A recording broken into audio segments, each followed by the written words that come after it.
Welcome to Syncreate, a show where we explore the intersections between creativity, psychology, and spirituality. We believe everyone has the capacity to be creative, and our goal is to demystify the process and expand the boundaries of what it means to be creative.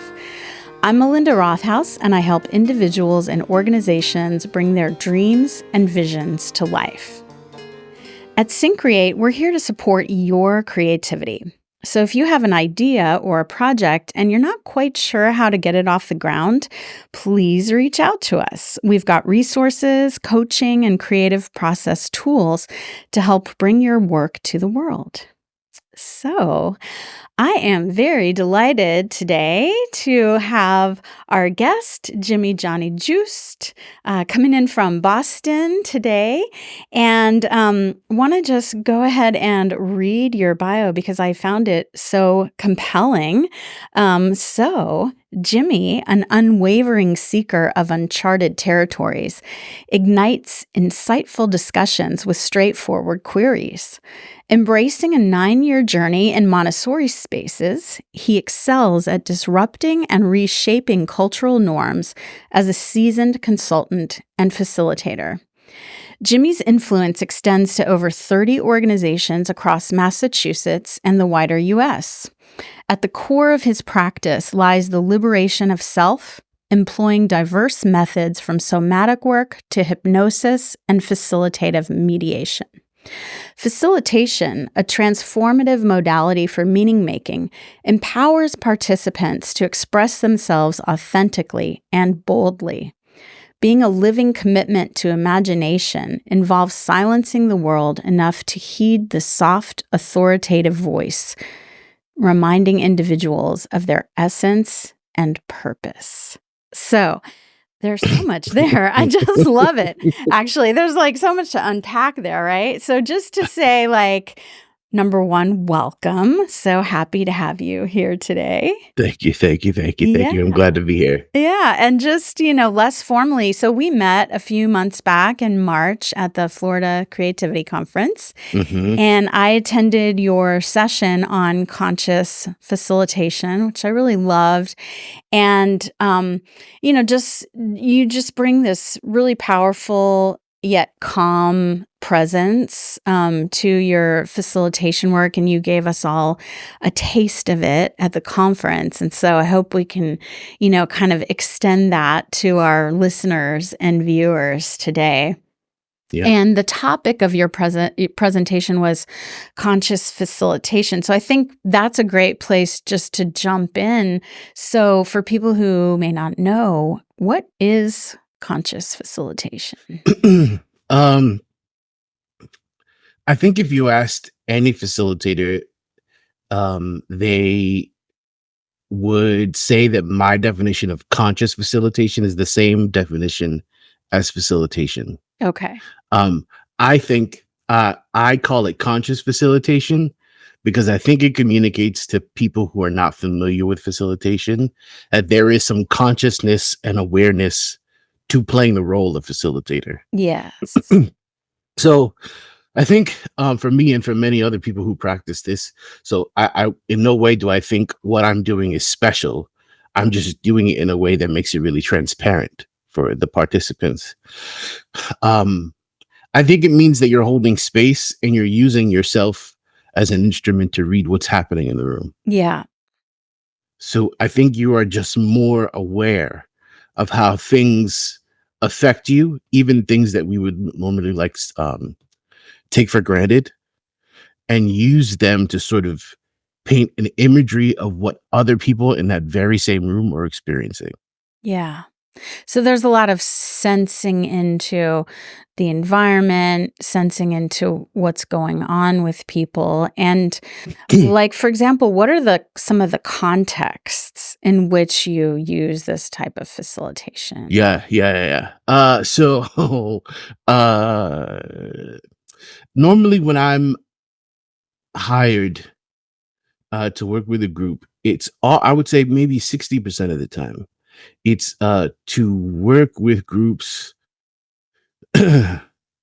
post some sort of conflict that they've been experiencing. Right. So usually what happens is this conflict has been sort of like normalized over time. Mm-hmm. And now it's coming to a head, and they're beginning to realize that they need help to figure out what to do next about this conflict. So Yeah. they're usually like, some shit has hit the fan, and they're hiring me to come in and sort of like, one, clean up the shit. Two, let's talk about what just happened, because there was shit everywhere. Yes. and And what happened there? And and where do we go from here? yeah, where are we gonna go from here next? Like, how do we see each other differently? Um, so I'm often in the space facilitating with people who are having a conversation about a thing that they've been actively avoiding Yes. for long periods of time. And maybe some people have left. Maybe the people who like created the situation aren't there anymore. Like it can be really complex, and people are having different experiences of this very same conflict. For some people, this is crisis level, and for other people, this is regular shit. I don't know why this is a big deal to you. Mm-hmm. And trying to find, I have to, in that conversation where people don't really want to talk anyway, I have to use a lot more tools to be able to figure out what's the reality of this and what's at stake if Yeah. this situation continues to persist. Mm-hmm. So there's like lots of things that I have to leverage in order for me to do it well. I got to learn how to listen in other ways besides the words that are coming out of people's mouths. Yeah. Yeah, definitely. And I think something that you said at the beginning, about this, I sort of liken it. I think there's a component of emotional intelligence and, just being able to kind of see below the surface of what's going on in these kind of complicated dynamics. There's also, I know that you use a lot of grounding practices in your work, and you actually lead a grounding circle a couple times a month. So tell us a little bit more about some of those techniques and how that kind of comes into play, whether you're working with groups of people or individuals. Yeah. So grounding practices, there was a time in my life, in my professional life and in my personal life, if sometimes the boundaries between personal and professional, sometimes they're permeable and sometimes they're Yes. not. So the grounding practices were something that I had always engaged in even as a child. Through the sort of spiritual practices that were passed down to me through the lineage of my family, like my father and my mother, like things like prayer or things like lighting a candle, like things like that people wouldn't think of as a grounding practice. As I explored my spirituality, I realized that what I was doing with all those things they were all grounding practices. And so I realized, as I became more interested in the pursuit of learning facilitation, I realized, especially in these high frustration situations where we're having conversations, we have to figure out a way to deal with the excess energy that comes up. Yes. When we're either like talking about something that has built up a lot of energy over time, or something has triggered like an emotional response. So there is heightened energy in the space, or a conflict has happened in the midst of talking about something else. So now there's more energy in the space because things are vibrating in ways that we can't necessarily control. Yeah. So there is some energetic disorder happening in the room. And so the grounding practices, things like stopping and breathing, or doing a short meditation, or even just like when they say take a deep breath, when things are really starting to go south and they say just take a deep breath. All those things are grounding practices. Some of them are symbolic and some of them are not. Some of them are physiological and some of them are mind spirit type of work. So in facilitation, I tend to do a lot of grounding practices that are small and don't really trigger the like symbolic networks in our brain that make us think this is a little bit woo-woo and I'm checked out now. Yeah. So sometimes those things just look like a an icebreaker before we get started, Yeah. to like maybe just sort out what's happening in the brain and get you ready for the thing that we're about to do next, to Mhm. get you to practice the thing that we're going to do when the stakes are higher. So grounding can happen in two ways. Sometimes it's the sorting through what's happening in the mind or what's happening in the body, and just putting things in a proper place so you can make room to Mm. do the thing that you want to do. Mhm. And sometimes it's getting rid of whatever is excess and taking up space because you haven't figured out where to put it. And so grounding practices are really about, essentially, in a nutshell, figuring out what to do with excess energy when there's too much of it and you can't control it and it's making more chaos and disorder. That isn't particularly helpful. It's figuring out what to do with the extra. Yeah. I love that way of looking at it, right? It's just, okay, it's not, there's like no judgment on it. It's just an excess of energy. And how do we work with that when things get really heightened, or there's conflict, or people are nervous, or Yeah. whatever it might be? I think one of the things that I find people do who aren't really familiar with like what the purpose of grounding is, when you think about grounding is just about clearing space or making space or dealing with excess Yes. energy. But sometimes people who really don't have a really deep understanding of what grounding is, they might use it to like sterilize a situation. Like, so they'll be like, let's just take a deep breath so we can like make this clean again and not deal with what's happening. Right. But that's not what grounding is. Grounding is not that. Grounding is clearing space. Everything is what it is. There is no judgment. We're just clearing space so we can choose what we want to do in this like heightened situation. Coming back to the conscious part, like, it reminds me of that Viktor Frankl quote, between stimulus and response, there's a space, right? Right. And in that space, that's where we can make a choice instead of just reacting. Right. Yeah. Right. So I love this, and definitely want to hear more about like how you work with groups on this. But given the fact that the show's about creativity and we met at a creativity conference, I'm curious how you see the creativity in your work, or how it relates to creativity. Yeah.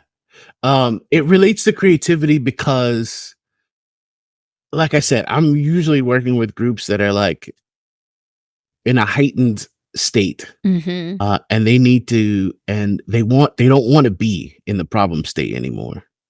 They want to be in a future state. Yeah. And sometimes they're asking me to tell them what the answer is to get to the future state. And sometimes they ask me to do that, and I usually tell them no. That's not what I'm here for. Right. I would make a ton more money if I just it could just solve all the problems. If I just I'm just gonna tell you what to do. Like, I've seen this before. But it never works. Like, if I just tell you what to do, it never actually solved the problem, because it doesn't have as much energy as there would be if there was buy-in. Right. And through all creative processes that have been formalized, you are building buy-in throughout the entire process, because people are diverging and then converging, and converging. And in some way, that is the sort of the coalition building and then the consensus building, coalition building and then the consensus building. Yeah. And there's so much at stake because these people are all really motivated not to be in the problem state anymore because it sucks for them. So they need to do two things. They need to figure out what the problem state is and why it exists. Right. And sometimes that can be challenging unto itself, just defining the problem. Like, what is the issue here actually, like at the heart of it? Right. Right. Right. And that sometimes is can be, depending upon where a group is, that can sometimes be the most contentious. It's like naming the problem, because that's when resistance comes up. Like, I don't want to name the problem that because it implicates me in this way. Right. So the naming the problem can become where the grounding practices are really helpful, because it helps us stay. It's a mechanism that I can use and participants can use to help them stay on their purpose. Yeah. and sort Yeah. of clear out the distractions. Yeah. And then once you've defined the problem, then We have to converge on what it would look like, and then we have to converge on how we would get there, because they're building the solutions. If I'm playing the role of facilitator with a group, the solution doesn't come from me. I'm walking you through a process where you get to your solution. yes. And that's so important that whatever's going on, whatever the group is, that they feel ownership, right? Mm-hmm. And that Mm-hmm. they're willing to engage and take responsibility for the solution. Yeah. Yeah. Yeah. Yeah. So I mean, it's very deeply tied to what we know works in creative processes. It just doesn't look like it just doesn't always look like post-its on the wall, Right. which is like what Like, you see a here's the lot of. formula for how you solve the creative problem, right? Yeah. And all those are great. They're really helpful. Yeah. Like for mapping out, if we want to look at, some version of qualitative or quantitative data, those things are really helpful. Sure. But there's also an instrument that is experiencing all those things that are on those stickies. Yes. There are people and experiences that are happening that need to be processed. And emotions, and maybe people are getting triggered by stuff that happened in the past. That's like something in the present is resonating. So there's like so much complexity, like what each person is bringing to the table. Yeah. In a moment of conflict. Yeah. Right. And all those things need to be, they need to be catalyzed. They need to be used so that it doesn't creep up again and as something different. Yeah. Yeah. It's got to have the opportunity. And that's what facilitation does. It creates the space for you to take that experience and make meaning of it, and then use the meaning that you got from that experience, as opposed to that experience haunting you in all your decision making. Right. And that's what I think is so powerful. Like, if we want to bring in more the like psychology, spirituality side of things, creativity is a way that we can make meaning, just as you're saying, of our experiences, right? And if we can make meaning of our experiences, then we can learn and grow from them. Right. And again, make a different choice. Yeah. The next Otherwise, time. we end up with more clutter. We just end up with a bunch of ideas, which is why, in creative processes, there's the divergence and the convergence. Like, you get all the clutter of all the ideas, and then you have to figure out how to make meaning of them. Where do you find the most meaning? What's the most high leverage direction we can move towards? Yes. And then how do we take meaningful action on that? Yeah. Yeah. Yeah.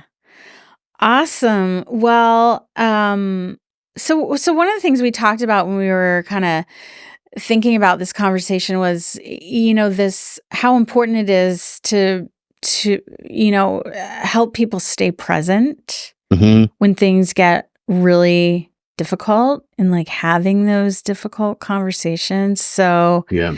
Say more about that, because I just thought that was a really powerful element of this work. Yeah. Yeah, it's a really powerful element, and it's probably the most challenging. Yes. And requires the most consciousness. Yes. It's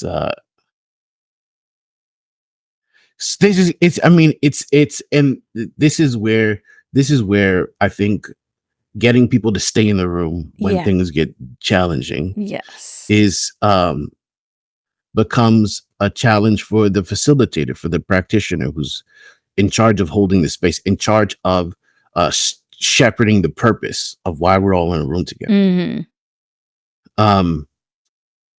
Because money's involved a lot of the time. Yeah. You, as a facilitator, have to check your biases. Yeah. And the only way you can absolutely check your biases is if you are paying attention as much to everyone else as you are to yourself. Yes. So you're sort of like splitting your awareness when you're holding the role of that's fucking hard. Yeah, because you're probably, physiologically responding to like, this person's angry, this person's not saying anything, this person's really agitated. Like, you're holding all of that. Yeah. And you're also trying to facilitate a dialogue, right? Yeah. And the world teaches us to do one of two things: either cut everyone else off and only pay attention to yourself, Yeah. play your role, stay in your lane, Yeah. or cut yourself off from yourself and pay attention to everyone else. Right. And just focus everything outward. Yeah.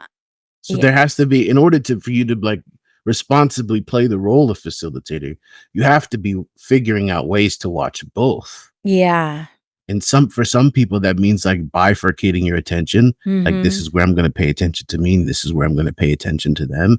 Sometimes it's about building the muscles that you need, sort of like I always think of like jujitsu, where there's grappling and holding, and there's like a negotiating between muscles to hold the position. Yeah. Like there's also that, like, paying attention to all the muscles that are required to hold a dual awareness of what's happening with you, what's happening with them, and what does it mean for them, everything that you're experiencing from them, and what does it mean for me, everything that I'm experiencing with me, while also keeping an eye on how they're interplaying with each other. Yes. Right. Because you're, even as a facilitator, you're part of the context. You're part of the equation at that point, right? You're not just an outside objective, you're in it. Yeah. And I think there's wisdom that, anyone could take from that, because we're all facilitating in different ways, in different contexts all the time, or at least we have the potential, whether that's in our families, our personal relationships, right? Work situations. And so, I think it definitely comes back to that, self-awareness.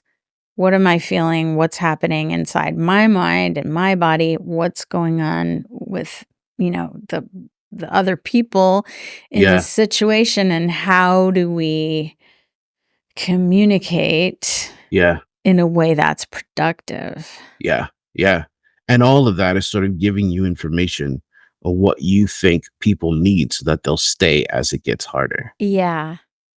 Yeah, so I think this is all such great stuff, and we're talking about it like a little bit abstractly. So I'm curious, like, is there a particular example that you might be able to relate, like whether it comes from your kind of Montessori background or facilitation, where we could kind of see this process at work? Yeah. Okay, that's a great question. I love that, because it's gonna force me to really like think about this. So I would say there are lots of technical practices that I use in connection with each other. NLP, for example, neuro-linguistic processing, has been a really interesting tool for me, because how I communicate to the group is largely going to be influenced by the words that I use. And the words that I use are going to point them in a direction that I think would be helpful for the group. And also in watching them, and like, what's the syntax that they're using, and what kind of sense is it giving me of what's happening with this group and what they need and what they want. And what words can I offer to that pool of language that will also have an effect on how they're feeling about what's happening in the room and what's possible. So neurolinguistic programming is one example of how I can use or listen to their words to let that tell me or give me impressions about what they're experiencing. And then I could use that in turn to affect them in the ways that I think would be helpful. And a hard example of what that looks like, there's this activity that I like to do with folks where I give them a sort of ethical dilemma. And at the end of this ethical dilemma, a woman dies, and they have to decide who's responsible for this woman's death. Oh, wow.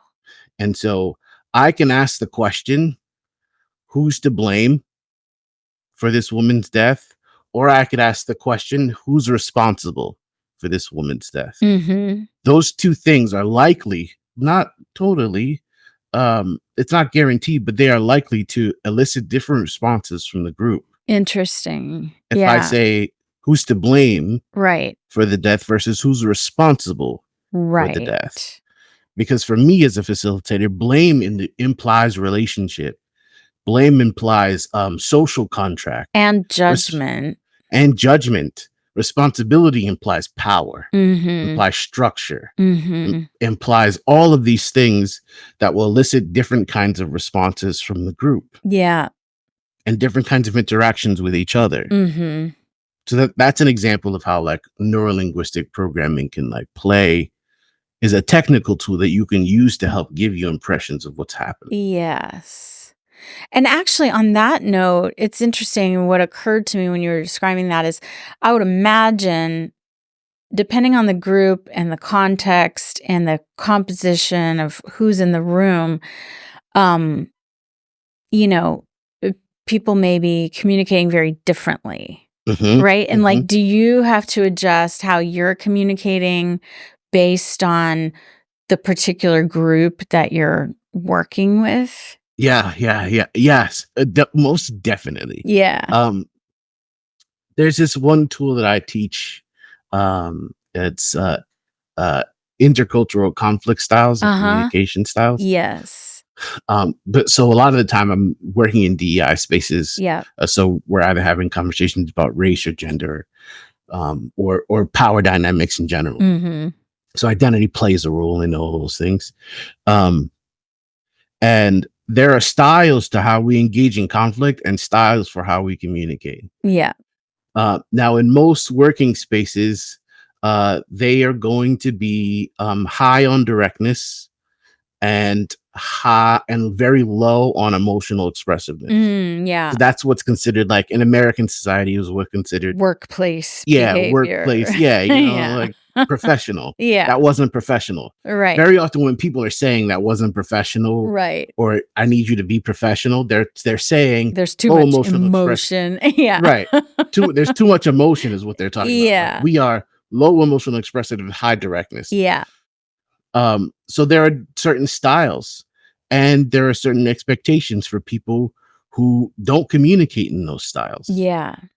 So if I am low on emotional expressiveness and high in directness in my delivery, they're going to assume that the way that I'm communicating is allowing whatever culture is there to persist. Yeah. But I might come in with a different style to invite more openness, invite more emotional expressiveness, because I need that data to figure out what's happening. Right. So I'm going to use a different style, or I might use a very high emotional expressiveness with high directness because it's compatible with the high directness of American workplaces. Mm-hmm. But I might be really expressive and use my hands and my body language a lot and show my palms to create and foster more openness in the subconscious mind. Yeah. And invite them to participate in different kinds of data gifting to one another. Yeah. Yeah. So it's pulling all those things together. Yeah. And are there some other techniques that you bring in as well? Yeah.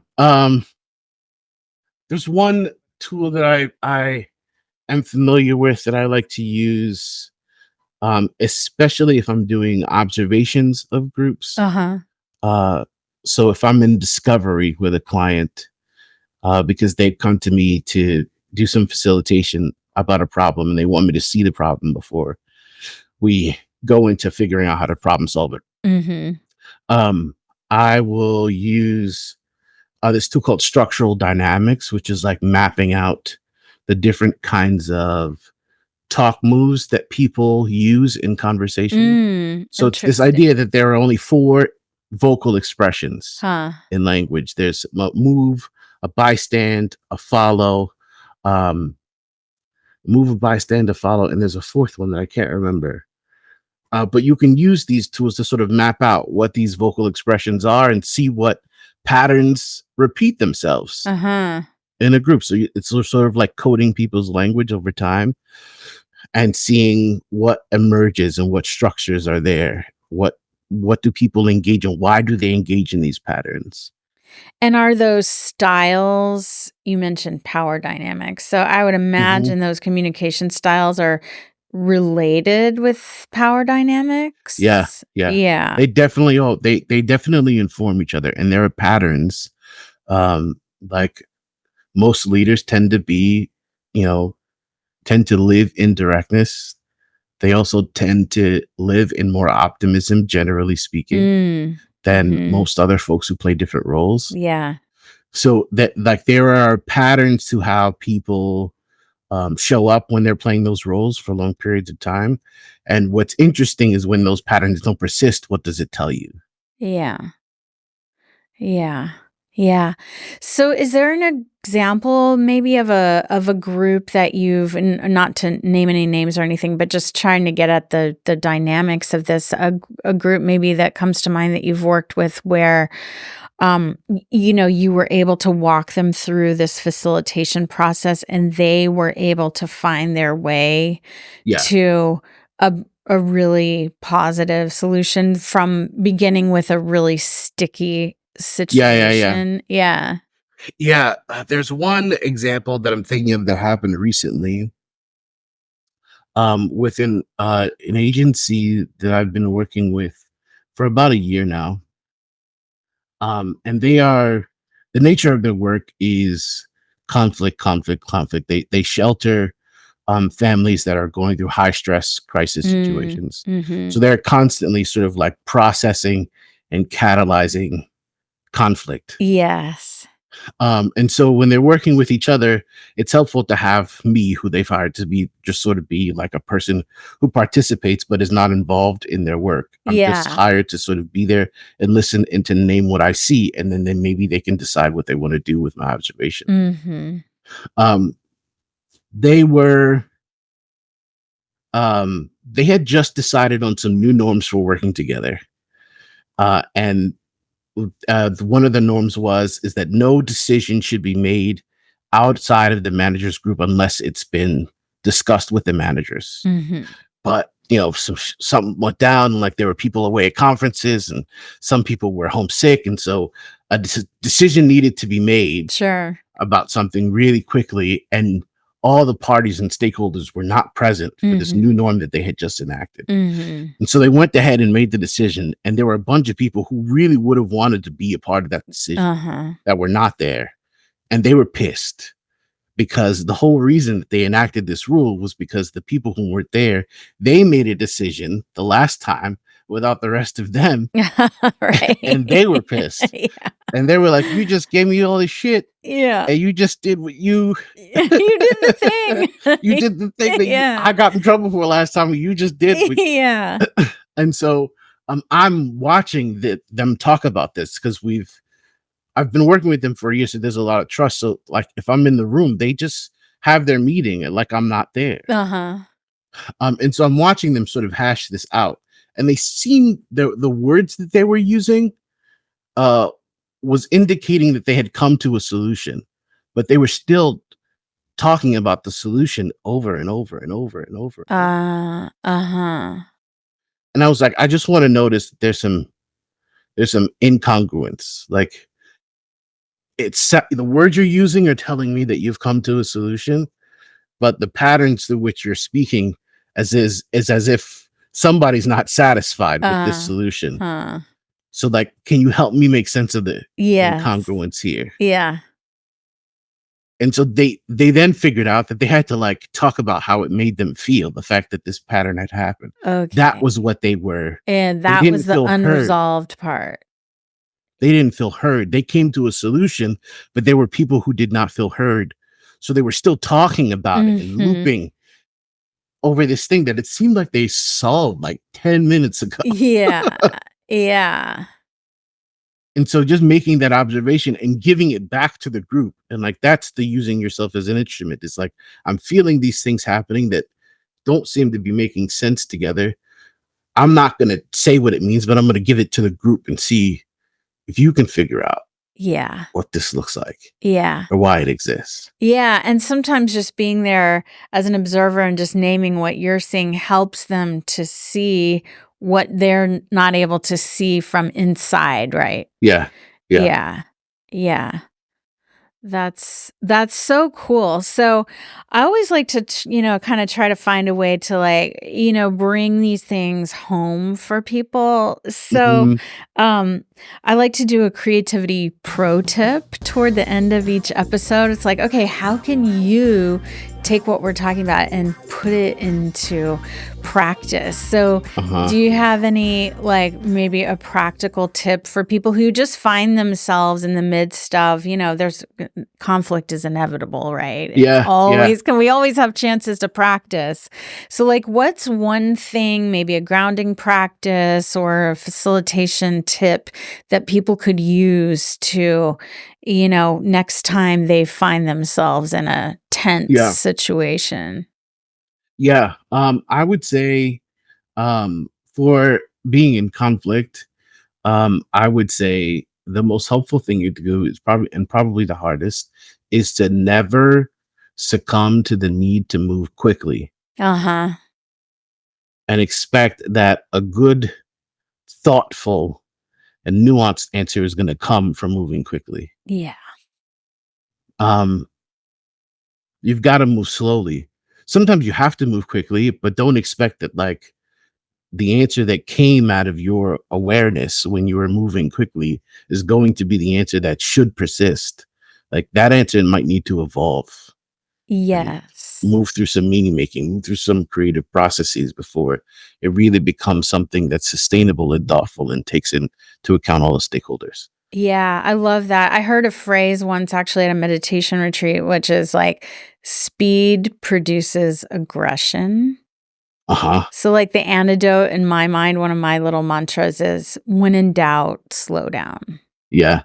Right. Yeah. And that applies to conflict. That applies to creativity. Like, if you don't know how to proceed, maybe time to step back and like take a Yeah. little space from it, come back and maybe see the problem with fresh eyes. Mm-hmm. Mm-hmm. Right. Mm-hmm. So, yeah, I love that. Just slowing down, taking space, not being like too hasty Yeah. to come to a solution. Yeah, for sure. Yeah. And I think the other thing that I would give to people like in the moment, um, is people always use the phrase when they get upset, like just take a deep breath to sort of calm things Mhm. down, which is actually as condescending as it You're right. sounds when you hear it. It's actually what you should do when Yes. things get stressful. But there's a way to do it. And it isn't just about taking a deep breath, but there's a way to do it that can sort of get your nervous system back to sort of homeostasis Uh-huh. and allow you more access to like the executive network. And that's just taking two really quick breaths in and then Mhm. let it sigh out. Yeah. Like dogs do this a lot. Like, Yeah. yes. Or babies do it when they're crying and they're Yeah. calming down, like they're coming down from the peak of their tantrum Yes. and like and they do that like Yes. slurp and come back down. That's their nervous system like calming itself down. Yeah. You can do that in moments where you're like, I am feeling more disembodied than I would normally be. You Mhm. can bring yourself back or closer to homeostasis and make it much easier for you to like transition to like the executive functioning that you need so that you can decide what happens next and not react to what happens next. Exactly. Yeah, I love that. So we're kind of getting toward time, but I just wanted to sort of open it up here at the end. Is if there's one message that you'd like to get out there to the world, to our audience, anything we haven't touched on yet, what would it be? Um, I would say I had a friend, a professional friend from a long time ago, who would hear me out when I was going through really challenging times, and she would say, you just got to show up. Yes. And I would say that for these, when you are in conflict with people for whom you care about, um, it's a really good idea to assess like, do you care enough about the people that are in the room that you would show up when things are challenging? Yeah, Like, that's an important question to ask. I for would say like sure. asking that question pretty regularly, I think is helpful. Yeah, like, am I willing to show up for Yeah. this? And that implies that like you should be willing to show up. That's not what I But mean. maybe It's sometimes yeah. maybe sometimes you just gotta walk away Yeah, or maybe so yeah, that's fine. yeah. You can be done. Yeah, That's helpful information. that's right, like, there is always a choice. Yeah. Yeah. No, I love that. I love that so much. So, well, thank you so much. This has been great. And Thank you. so if people want to connect with you, find out more about your work, how Yeah, can yeah, they yeah. find you? You can find me on Instagram. Johnny Juste is the handle. My website, www.nerveconsulting.com. I'm holding a facilitation training soon, July 29th to August 1st. It's going to be at the Brooks School in Andover, Massachusetts. Great. There's only 10 spots, so you can find that through Instagram and all the social medias. Awesome. Love it. We're recording today at Record ATX Studios in Austin, Texas, with Jimmy in Boston. Thanks again for being on the show. And the show is produced in collaboration with Mike Osborne at 14th Street Studios. If you enjoy the show, please connect with us. We're on social media, YouTube. Like, subscribe, and drop us a line. Thanks so much, and we'll see you next time.